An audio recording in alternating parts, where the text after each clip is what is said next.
On a tous des vieux fichiers qui traînent, des souvenirs de famille un peu flous, des vidéos ternes et tremblotantes, des films cultes en basse définition et des photos pixelisées ou abîmées. On a aussi ces collections de DVD qu'on délaisse, faute de lecteur ou parce que l'image pique les yeux sur nos écrans modernes. Aujourd'hui, on va voir comment dépasser ces limites et comment leur donner un rendu digne de 2026 grâce à l'intelligence artificielle. Regardez, ce vieux film chinois en basse définition sorti dans les années 80 devient tout de suite plus beau visuellement. Cette vieille photo de portrait donne l'impression d'avoir été prise en 2026. Cette vidéo tremblotante devient incroyablement stable. Cette vieille photo est plus nette et éclatante qu'elle ne l'a jamais été. Cette vidéo prise dans une définition très faible devient super moderne en quelques clics. Hello tout le monde, c'est Joe. Si ça vous intéresse de donner une nouvelle vie à tous vos vieux fichiers et DVD, restez connectés.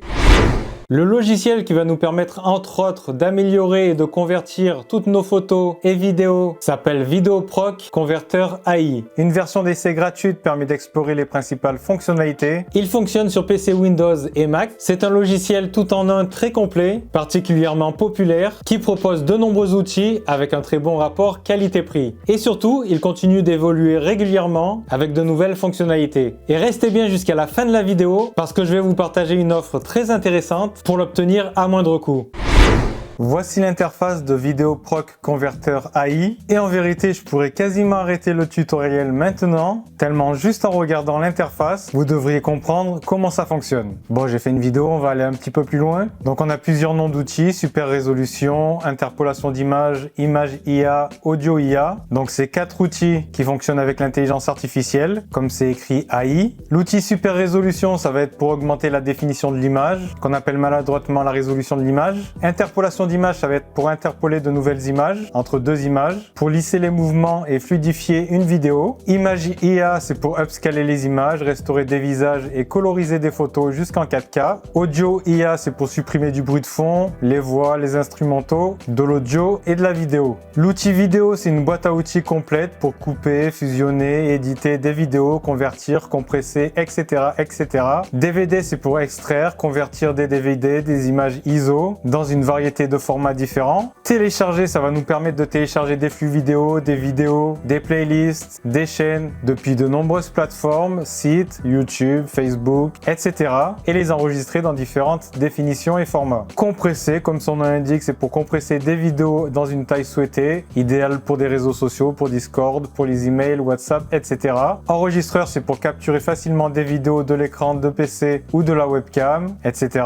Et stabilisation, comme son nom l'indique, c'est pour stabiliser des vidéos tremblotantes, des vidéos instables et donc supprimer les saccades. Donc aujourd'hui, on va se concentrer uniquement sur certains outils d'amélioration vidéo et images. Donc si vous avez un DVD, vous pouvez extraire les vidéos qui sont dessus. Si le DVD est sur support physique, il vous faut un lecteur DVD connecté à votre PC et vous cliquez sur DVD. Donc on peut cliquer immédiatement au milieu pour chercher son DVD si on a un lecteur DVD. Sinon, on peut aller directement dans un dossier si on a le DVD sur son PC ou sinon en format ISO. Une fois que vous avez sélectionné votre DVD, vous faites terminer, ça analyse le DVD et donc on voit on a bien toutes les parties du DVD. C'est un outil qui est pratique par exemple si on a de nombreux DVD chez soi et qu'on n'a plus de lecteur DVD sur sa TV ou tout simplement si on veut les stocker sur un NAS qui pourra être lu depuis différents appareils, un smartphone, un PC, une tablette, etc. Comme ça on pourra lire nos DVD depuis tout support. On peut choisir le format cible, par exemple MP4 H.264, un format optimisé pour iPhone, pour Android,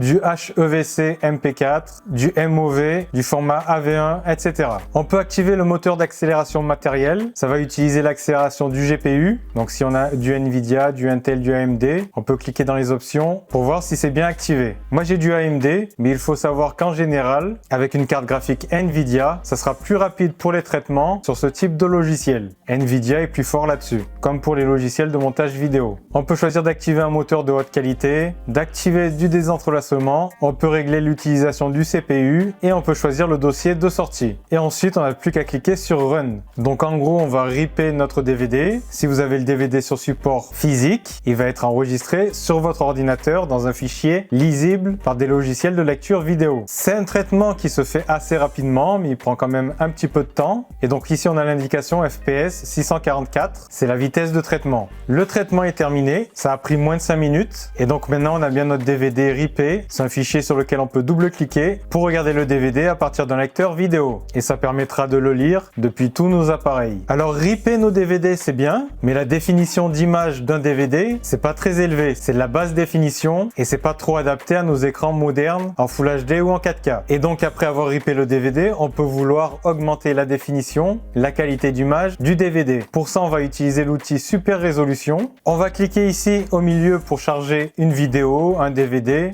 Par exemple un vieux film chinois avec Jackie Chan. Il est en basse résolution, c'est du 720 x 300, donc ça pique un peu les yeux sur des télé 4K. Et sur la droite, on va avoir différents outils, notamment des outils d'intelligence artificielle pour améliorer la qualité d'image, pour améliorer la définition d'image. Donc là, vu que c'est un film en basse définition, notre but ça va être d'augmenter la définition. Donc on a plusieurs modèles d'IA. On a par exemple Gen Détail V3, c'est pour augmenter la définition en créant des nouveaux détails par intelligence artificielle. Real Smooth V3, ça va être pour augmenter la définition, mais avec un rendu plus simple, plus naturel. Et puis on a aussi Animé ou ZYXT. On a le choix entre mode haute qualité ou mode rapide. Quand on change d'outil, on voit directement à l'écran le rendu qu'on va avoir dans le fichier final. Donc par exemple, là je suis en mode haute qualité et échelle en 2x. C'est pas une augmentation énorme, mais on peut monter à 3x, une augmentation de 3 fois la définition, ou en 4x. Donc déjà rien que comme ça, vous voyez d'un côté c'est flou, c'est pixelisé, et à droite ça a des contours déjà un peu plus nets. Sinon, on peut choisir directement une résolution, une définition d'image. Là, on est en 1080p. Si on veut, on peut passer en 4K. On peut aussi avoir une vidéo en 1080p ou en 4K qui n'est pas de très bonne qualité et on peut vouloir juste l'améliorer, bien qu'on est déjà dans une haute définition. Pour ça, le mieux, c'est d'utiliser l'outil Améliorer la vidéo, 1x. Ça veut dire que la définition ne va pas changer, ça va juste améliorer la vidéo, ce qui peut être amélioré par IA. Donc ça, c'est pour les vidéos qui sont déjà en 1080p ou en 4K. Et on peut aussi activer du désentrelacement. S'il y a un petit problème de désentrelacement sur la vidéo, ça peut être utile, pourquoi pas. Donc voici quelques exemples de vidéos que j'ai upscalées, dont j'ai fait une mise à l'échelle, que ce soit de la basse définition vers du HD vers de la 4K, de la basse définition vers de la 4K. Et donc ça peut être pratique si vous avez des vieilles vidéos enregistrées sur des vieux téléphones, des vieux DVD avec une faible définition, pour avoir un look plus moderne, plus actuel, qui pique moins les yeux. Donc pour upscaler du HD en 4K, pas de problème a priori. Mais par contre, quand on a la basse définition 360p par exemple, avec une image assez floue, pixelisée, et qu'on veut passer ça en 4K et qu'on a des visages, le rendu ne va pas être forcément terrible. Donc il va falloir se limiter à des définitions un petit peu inférieures. Mais si c'est de la vidéo de paysage, de ville, avec une vue assez lointaine, on peut plus facilement augmenter la définition très haut. L'outil Image IA va fonctionner plus ou moins de la même façon. On clique au milieu pour sélectionner notre fichier. Par exemple, une photo de portrait assez ancienne. On veut l'améliorer pour conserver des souvenirs en bon état, dans une bonne qualité. On a différents modèles d'IA. C'est la même chose. Génération détail V3, Real Smooth V3, Animé, ZYXT. On peut choisir d'augmenter l'échelle, 2x, 3x, 4x. Directement choisir une résolution, une définition d'image. Par exemple, là, on a juste passé en définition 4K, 4096 par 4096. Déjà, on note une différence. Mais on peut aussi choisir d'activer une restauration du visage. Je vais cliquer, vous allez voir, le traitement s'effectue. Ça peut prendre un petit peu de temps. Ça a pris environ 15 secondes. Et voici le résultat. Donc, vous notez que c'est vraiment très différent. Donc là, c'est clair, la différence, elle saute direct aux yeux. Si vous trouvez que ça fait trop artificiel, trop poupée de chiffon, vous pouvez choisir certains réglages pour optimiser. Par exemple, là, on était sur Rebuild et on peut choisir Fidelity. Ça a pris 15 secondes. On peut choisir aussi d'activer une détection précise par intelligence artificielle pour avoir un résultat encore plus précis. On peut activer Real Smooth V3. Ça donne un côté un peu plus naturel, je trouve. Et ensuite, une fois qu'on a fait les réglages qu'on veut, on clique sur Run. Au plus on part d'une définition basse qu'on veut grandement augmenter, au plus ça prendra du temps. Mais pour une image, par exemple là, ça m'a pris seulement moins de 10 secondes. Alors que pour une vidéo, si par exemple on veut augmenter la définition d'un film d'1h30, ça prendra plusieurs heures, du moins avec mon matériel. Avec un meilleur processeur et avec un GPU Nvidia, alors que moi je suis sur AMD, ça sera un petit peu plus rapide. Mais le traitement vidéo, ça prend quand même du temps. Mais on peut aussi vouloir coloriser et améliorer des photos en noir et blanc. Donc celle-ci, on voit là en noir et blanc, la qualité est pas top, on voit du bruit dans l'image. On peut vouloir augmenter l'échelle, activer une restauration du visage et coloriser coloriser l'image. Et donc ça nous permet de passer nos couleurs en noir et blanc à la couleur grâce à l'intelligence artificielle. Donc on voit bien les plantes sur le côté sont bien vertes, on a une lampe jaune et donc on a deux choix pour les couleurs, soit hyper color, on va dire que ça permet d'avoir des couleurs plus pétantes, plus marquées, et on a deep color, vous allez voir, ça permet d'avoir une image plus sobre, peut-être un petit peu plus cinéma, avec beaucoup moins de saturation. C'est des réglages à faire, des tests à effectuer. Et donc voici quelques exemples d'images dont j'ai augmenté la définition parce qu'elles étaient floues, que j'ai colorisé parce qu'elles étaient en noir et blanc, des images qui peuvent être très anciennes, des photos de portraits, des photos en ville, des photos de paysages, pour que vous ayez un petit peu des idées de ce que le logiciel est capable. Donc si vous avez des souvenirs de famille, des photos prises avec les premiers smartphones, de pas très bonne qualité, tout ça, vous pourrez l'améliorer avec ce logiciel. Et très simplement, il n'y a pas besoin de s'y connaître beaucoup, il y a juste à faire quelques clics, c'est très simple. Et donc comme vous voyez à l'écran, ça peut recréer des détails et en tout cas, ça peut vraiment améliorer grandement certaines photos et leur donner un look très moderne, très actuel. Enfin, je vais vous montrer l'outil de stabilisation. Encore une fois, c'est très simple. On clique au milieu pour choisir notre vidéo et ensuite on a quelques réglages. On n'est pas obligé de toucher, on a deux passages, c'est ce qui est recommandé. On a le pré-réglage, meilleure stabilité, le plus rapide, équilibré, un recadrage si on a besoin. On peut choisir le ratio de recadrage. Donc par exemple, on peut laisser comme ça et on clique sur analyser. Le traitement de l'intelligence artificielle s'effectue. On est sur une vidéo de 16 secondes. Ça va prendre à peu près 30 secondes. Et ensuite, à la fin, on clique sur Run. On peut regarder le résultat et si le résultat nous plaît, ce qui est le cas sur la vidéo, on voit qu'à gauche,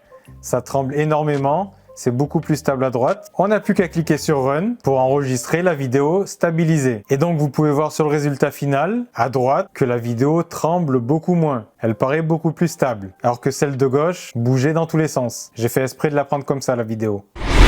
Pour pouvoir faire tourner correctement le logiciel Videoproc AI Converter, il va falloir avoir du matériel pas trop ancien. Si votre PC a 20 ans, ça ne fonctionnera pas. Il faut au minimum un PC avec 1 Go de RAM, mais c'est 2 Go de recommandé. Donc je vous mettrai ça en description de la vidéo. Habituellement, Videoproc Converter AI est proposé à 29,95 € pour un abonnement d'1 an ou 49,95 € pour une licence à vie, ce qui est déjà très intéressant. Mais grâce à cette collaboration, j'ai pu vous négocier une offre encore plus avantageuse. 35,95 € pour une licence à vie avec mise à jour incluse à vie. Et ce n'est pas tout, cette offre inclut également 3 logiciels complets, WinOptimizer 27 pour nettoyer, optimiser et protéger votre PC Windows, PDF Logo Remover pour retirer les filigranes des PDF et Video Watermark Remover pour supprimer les logos, filigranes et textes des vidéos. Et en bonus, vous avez aussi accès pendant 6 mois à Image Matting qui permet de supprimer, affiner ou modifier l'arrière-plan d'une image. Donc tout ça est inclus dans l'offre à 35,95 €. Et il y a la même offre à 49,98 € pour pouvoir l'installer sur 5 PC.